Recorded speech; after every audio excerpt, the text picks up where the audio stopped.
आप लोग को atomic mass and atomic number जो है वो बतलाया गया है। ठीक है, आइसोटॉप्स, आइसोबार एंड आइसोटोन्स भी बतलाया गया। आज नंबर 3 हम लोग पढ़ेंगे mass defect and binding energy. ठीक है, कि mass defect and binding energy होता क्या है।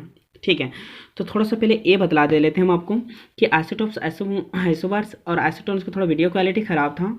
ठीक है, और हम इसे थोड़ा सा क्लियर कर देते हैं, लेकिन इसका डेफिनेशन आप पिछले वाले वीडियो से आप लिख सकते हैं। देखिए, आइसोटॉप्स में बतलाता है क्या है कि एलिमेंट जो है वो सेम होना चाहिए, एलिमेंट सेम होना चाहिए। तो हम कार्बन, एक कोई एलिमेंट कार्बन को हम लेते हैं। देखिए, तो ये स्वाभाविक है कि अगर एलिमेंट सेम होगा, एलिमेंट सेम होगा तो एटॉमिक नंबर भी क्या होना चाहिए, सेम होना चाहिए। ठीक है, पर मास नंबर अगर डिफरेंट हो, जैसे कार्बन का 12 भी होता है, 13 भी होता है और 14 होता है। ठीक है, element same, atomic number same और मास नंबर अगर डिफरेंट हो तो वो आइसोटॉप्स कहलाता है। और आइसोबार्स क्या कहलाता है बाबू, कि एलिमेंट जो है वो डिफरेंट होना चाहिए। तो एलिमेंट में एक हम कैल्शियम ले लेते हैं एंड आर्गन ले लेते हैं। ठीक है, तो कैल्शियम ये स्वाभाविक है कि अगर एलिमेंट डिफरेंट होता है, एटॉमिक नंबर भी क्या होना चाहिए, इसका डिफरेंट होना चाहिए। तो कैल्शियम का 20 होता है और आर्गन का 18 होता है। और कैल्शियम का जो एटॉमिक मास जो होता है वो 40 होता है और आर्गन का भी जो एटॉमिक मास होगा वो क्या हो जाएगा, 40। तो देखिए, आइसोबार्स क्या कहते हैं कि element different, atomic number different पर मास नंबर सेम हो तो उसे हम आइसोबार्स बोलेंगे। और आइसोटोन्स क्या बतलाते हैं, आइसोटोन से बतलाता है कि एलिमेंट डिफरेंट। तो हम सबसे पहले एलिमेंट को डिफरेंट ले लेते हैं, एक हाइड्रोजन एक हीलियम ले लिए। तो हाइड्रोजन का कितना, हीलियम का कितना होता है 2 और हाइड्रोजन का 1। तो ये कहते हैं कि element different, atomic number different और हीलियम का एटॉमिक मास 4 और हाइड्रोजन का एटॉमिक मास जो होता है वो 3। तो आइसोटोन्स क्या कहता है कि atomic number different, element different और मास नंबर भी अगर डिफरेंट हो तो उसे हम क्या कहते हैं, आइसोटोन्स। ठीक है, अब देखिए आपके पास है मास डिफेक्ट। ये मास डिफेक्ट और बाइंडिंग एनर्जी जो है ये जेक बोर्ड में कई बार पूछा गया, इसके इसलिए आपके लिए ये इंपॉर्टेंट होगा। देखिए, थोड़ा सा इसका डेफिनेशन हम बता दे लेते पहले कि it is the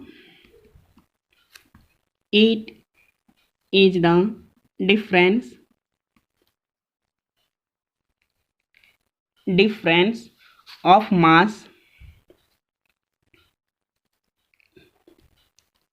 of a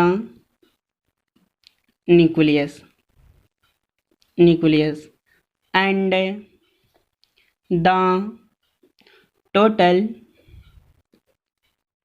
total mass of its constituent nucleons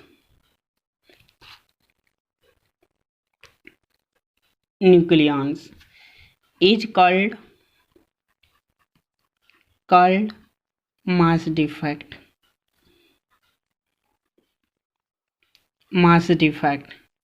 ठीक है, देखिए इसे हम डिनोट करते हैं, it is denoted by delta. ठीक है, डेल्टा एम से डिनोट करते हैं। ध्यान दीजिएगा, मास डिफेक्ट को हम थोड़ा समझते हैं। मास डिफेक्ट को समझने के लिए हम पहले ये बताते हैं कि हम लोग जानते हैं कि ये न्यूक्लियस है और इस न्यूक्लियस के अंदर, पहले से हम लिख दे लेते हैं कि ये न्यूक्लियस है ना, न्यूक्लियस। और इस न्यूक्लियस के अंदर भरा होता है प्रोटॉन और न्यूट्रॉन इस प्रकार भरा होता है ना। इस प्रकार प्रोटॉन और न्यूट्रॉन जो है वो भरा होता है और ये टाइटली पैक्ड होता है, पूरा टाइटली पैक्ड होता है। न्यूक्लियर स्ट्रॉन्ग फोर्स से ये बंधा होता है। ठीक है, इसे स्ट्रॉन्ग फोर्स से ये पूरा बंधा होता है।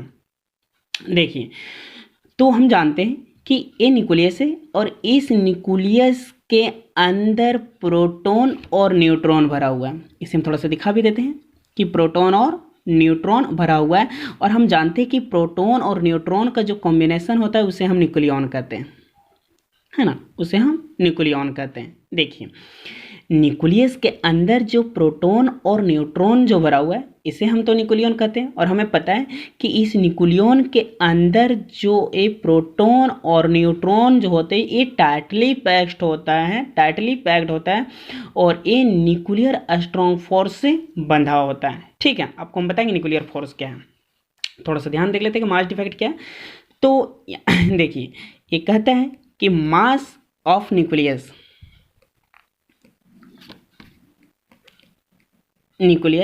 Slightly less then mass of nucleons.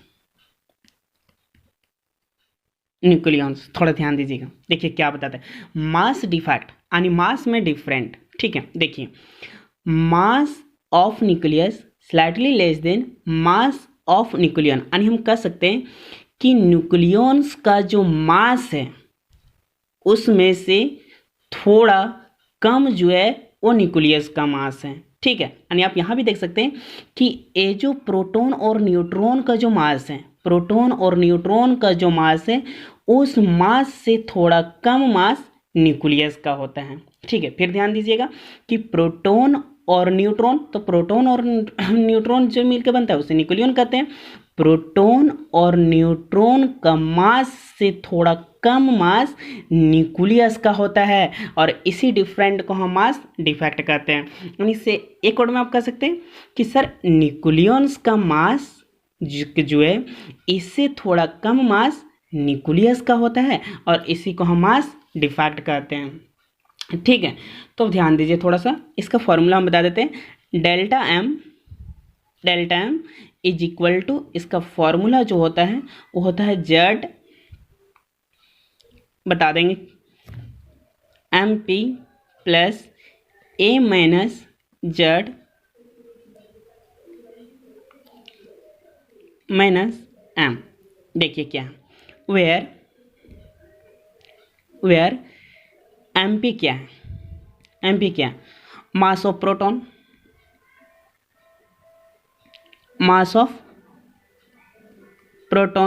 है ना, और एम एन क्या है, मास ऑफ न्यूट्रॉन, और जेड क्या है आपका बताया गया एटॉमिक नंबर, है ना, और ए क्या है आपका एटॉमिक मास, है ना, और कैपिटल एम क्या है आपका, देखिए capital M mass of nucleus,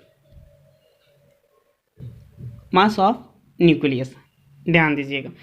Z जो है आपका वो क्या है एटॉमिक नंबर, और ये जो एमपी जो है ये mass number of protons, A क्या है आपका atomic mass, Z atomic number, M N mass number of proton, capital M क्या है मास ऑफ न्यूक्लियस। देखिए मास डिफेक्ट बहुत ही इंपॉर्टेंट था।